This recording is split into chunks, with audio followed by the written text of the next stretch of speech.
बिस्मिल्लाहिर्रहमानिर्रहीम। अस्सलामुअलैकुम नाज़रीन कराम, नई वीडियो में आपको खुश आमदीद कहते हैं। इसराइली वज़ीर आज़म नफ्ताली बेनेट की जानिब से रूसी सदर प्यूटन से मुलाकात के बाद सदर रजब तैयब एर्दोगान से इसराइली सदर की मुलाकात।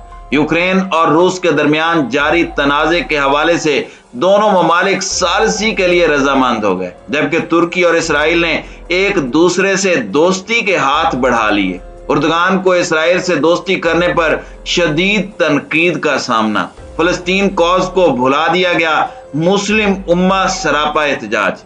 आज की वीडियो में हम इसराइली सदर के दौरे तुर्की के हवाले से बात करेंगे और बताएंगे कि इसराइल किन मकासद के तहत तुर्की के साथ ये दोस्ती कर रहा है।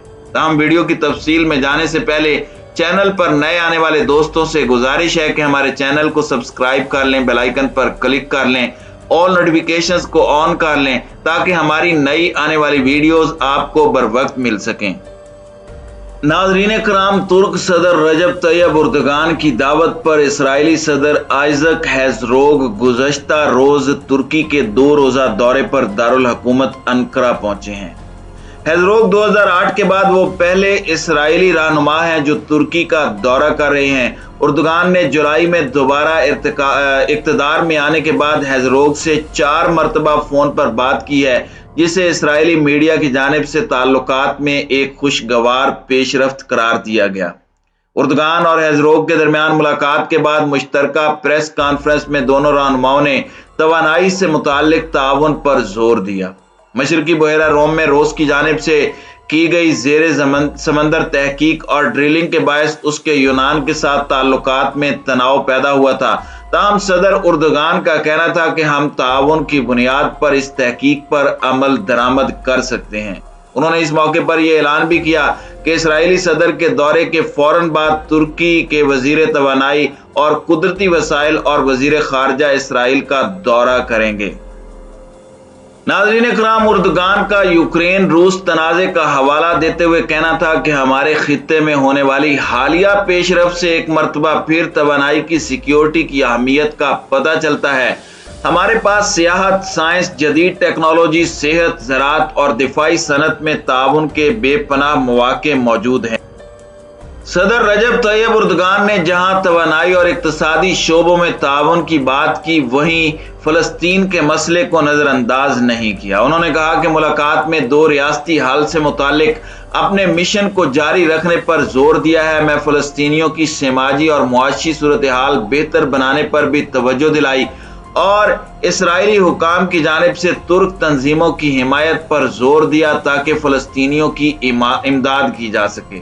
इसी तरह एर्दोगान ने यहूद मुखालिफ बयानिए पर तनकीद करते हुए कहा कि तुर्कों और यहूदियों ने सदियों से एक साथ रहकर एक बेहतरीन मिसाल कायम की है। एर्दोगान की जानिब से दिए गए बयान के बाद बात करते हुए हेrzog ने फलस्तीन का नाम तो नहीं लिया, लेकिन ये जरूर कहा कि हमें इस बात पर पहले ही इत्तेफाक करना होगा कि हम हर बात पर इत्तेफाक नहीं कर सकते। उन्होंने कहा कि माजी में भी तनाज़ात चंद रोज में खत्म नहीं हुए, बल्कि हम एक दूसरे का एहतराम और भरोसा करके ही आगे बढ़े हैं। ये हमारे इंतहाई भरपूर माजी के रवाबत में एक कुदरती बात है।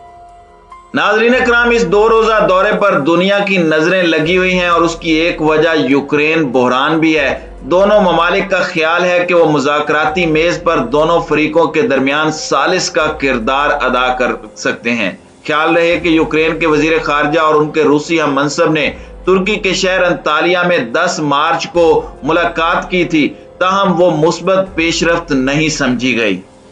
नाज़रीन कराम, इसराइली अखबार ने इसराइली हुकाम के हवाले से लिखा है कि उन्हें उम्मीद है कि इस दौरे के बाद दोनों ममालिक अपने सफीरों को दोबारा तैनात करेंगे और तुर्की में फलस्तीनी अस्करियत पसंद गिरोह हमास की सरगर्मियों को महदूद करने के लिए इक़दामात उठाएगा।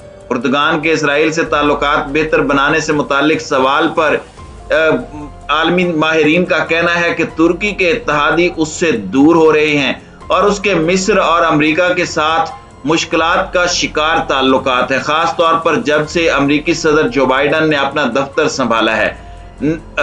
तुर्की का ख्याल है कि वाशिंगटन जाने का रास्ता यरूशलेम से होकर गुजरता है।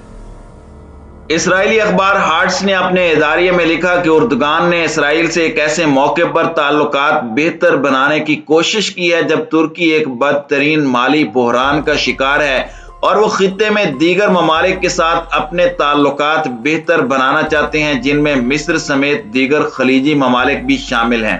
اسرائیل میں صدارت ایک علامتی عہدہ ہے، لیکن ہیزروگ ملک کے ایک معروف سیاستدان ہیں اور انہیں ملک میں ایک اعلیٰ سفارتی عہدہ دیا گیا ہے۔ یہ بھی کہا جا رہا ہے کہ اردگان اور ہیزروگ کے درمیان اجلاس کے دوران مشرقی بحیرہ روم سے متعلق تنازع کے پہلوؤں پر بات کی جائے گی۔ اس تنازع کا سب سے اہم پہلو مشرقی میڈ فورم میں ہائیڈرو کاربن کے وسائل کی یورپی مارکیٹوں کو پائپ لائن کے ذریعے منتقلی ہے۔ اس فورم میں یونان، سائپرس، اسرائیل، مصر، فلسطین، اردن، فرانس اور اٹلی شامل ہیں، تاہم ترکی اس فورم میں شامل نہیں ہے۔ ناظرین کرام، ترکی کی جانب سے جہاں خطے میں مصر، متحدہ عرب امارات اور یونان کے ساتھ تناؤ میں کمی لانے کی کوششیں کی جا رہی ہیں، وہیں اسرائیل کے ساتھ روابط میں بہتری بھی اس کی اہم ترجیح ہے۔ اسرائیلی حکام کا خیال ہے کہ اردگان چاہتے ہیں کہ اسرائیلی گیس کی یورپ کو برآمد ترکی کے ذریعے کی جائے۔ دوسری جانب یورپ میں یوکرین کے بحران کے بعد سے روس کی توانائی کے وسائل پر انحصار سے متعلق اہم بحث جاری ہے۔ انقرہ اور تل ابیب کے تعلقات کا سیاہ ترین واقعہ 31 مئی 2010 کو اس وقت پیش آیا جب ترکی سے غزہ جانے والے ترک بحری جہاز ماوا مارا کو بین الاقوامی پانیوں میں اسرائیل کی جانب سے نشانہ بنایا گیا۔ اس حملے کے نتیجے میں 9 ترک شہری ہلاک ہوئے۔ اس کے بعد سے دونوں ممالک نے اپنے سفیر واپس بلا لیے اور ترکی کی جانب سے تعلقات معمول پر لانے کے لیے متاثرین کے لیے امداد، معافی نامہ اور غزہ جانے کی پابندی ہٹانے کا مطالبہ کیا گیا۔ ان مذاکرات کے باعث جو بارہا تعطل کا شکار رہے، مارچ 2013 میں اسرائیلی وزیر اعظم نیتن یاہو نے اس وقت کے وزیر اعظم اردگان کو فون کر کے معافی مانگی۔ پھر جولائی 2016 میں دونوں ممالک نے غزہ کے لیے امداد فراہم کرنے پر اتفاق کیا اور 6 برس بعد دونوں ممالک کے سفیروں نے انقرہ اور تل ابیب میں ذمہ داریاں سنبھالی۔ ناظرین کرام، جب امریکی صدر ڈونلڈ ٹرمپ نے دسمبر 2017 میں اعلان کیا تھا کہ وہ یروشلم کو اسرائیل کے دارالحکومت کے طور پر تسلیم کرتے ہیں اور امریکی سفارت خانے کو تل ابیب سے یروشلم منتقل کرنے کا منصوبہ رکھتے ہیں، اس فیصلے پر بھی ترکی کی جانب سے تنقید سامنے آئی تھی۔ مئی 2018 میں فلسطینی احتجاج کے دوران پولیس کی کارروائی کے باعث 60 افراد ہلاک ہو گئے تھے۔ اس موقع پر ترکی نے اپنا سفیر تل ابیب سے واپس بلا لیا تھا۔ اس وقت اسرائیل نے انقرہ کے لیے سفیر نامزد نہیں کیا ہوا۔ ناظرین کرام، ہیزروگ کے بطور صدر انتخاب کے بعد سے ان کی اور اردگان کا متعدد مرتبہ فون پر رابطہ ہوا ہے۔ ان میں سے سب سے اہم فون کال نومبر میں کی گئی جب ایک اسرائیلی جوڑے کو مبینہ طور پر جاسوسی کے الزام میں حراست میں لینے کے بعد چھوڑ دیا گیا تھا۔ نومبر 18 کو ہونے والے اجلاس میں اردگان نے یہ کہا تھا کہ ترکی اسرائیل روابط مشرق وسطی کی سالمیت اور استحکام کے لیے اہم ہیں اور اختلاف رائے کو محدود کیا جا سکتا ہے اگر خطے کے مسائل پر باہمی ہم آہنگی کو فروغ دیا جائے۔ ہیزروگ کی جانب سے بھی ترکی اور اسرائیل کے درمیان مذاکرات ہوں تاکہ خطے کے امن کو لاحق خطرات سے متعلق بات کی جا سکے۔ رواں برس ہیزروگ کی والدہ کی وفات پر اردگان کی جانب سے فون پر تعزیت بھی کی گئی تھی۔